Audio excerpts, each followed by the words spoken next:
पूर्व मुख्यमंत्री के बेटे स्टालिन ने कहा कि सनातन धर्म को खत्म कर देना चाहिए। इतिहास गवाह है कि जो सनातन धर्म का विरोध किया, जो राम का विरोध किया, जनता ने उसको सत्ता से बेदखल कर दिया।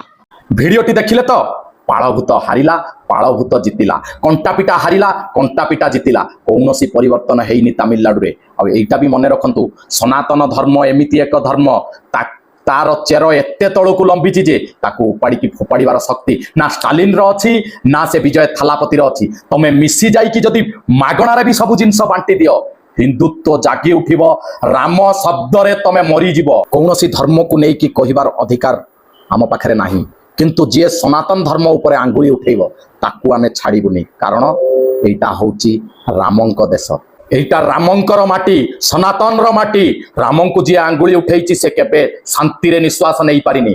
विजय थालापति तमर भी पतन आरंभ होई गला, स्टालिन रो तो सरी गला, तमर भी आरंभ होई गला।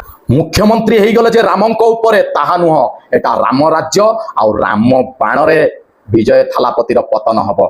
कारण जो स्टालिन रो पुओ कहिची सनातन धर्म को लोप कर, सनातन धर्म एमिति सेमिति धर्म नुह, तमर से पाळभूतर धर्म नुह, प्रचार प्रसार करिवार धर्म नुह। सनातन धर्म निजे निजे प्रचार प्रसार हुए, ताकू केही प्रचार प्रसार करंतिनी। बुझी पारल तो विजय थालापति? अरे जो देश रे देखुच देख, सेई देश रे सनातन धर्म को समस्ते आपणेबा को चेष्टा कलेनी। भारत वर्षर प्रत्येकटी कल्चर को से माने आपणेबा पई चेष्टा कलेनी। आ तू विजय थालापति कुआडू आइलु, आ से स्टालिन कुआडू आइला, एटा मने रखिता। पतन आरंभ हैला, आ पतन केमिति हुए तू देखिबु। भिडियोटी को बहु मात्रा रे शेयर करंतु, प्रत्येकटी सनातन भाई और भौणी मानक पाखरे पहुंचु। ता सहित कमेंट रे लिखि दियंतु सनातन धर्म की जय।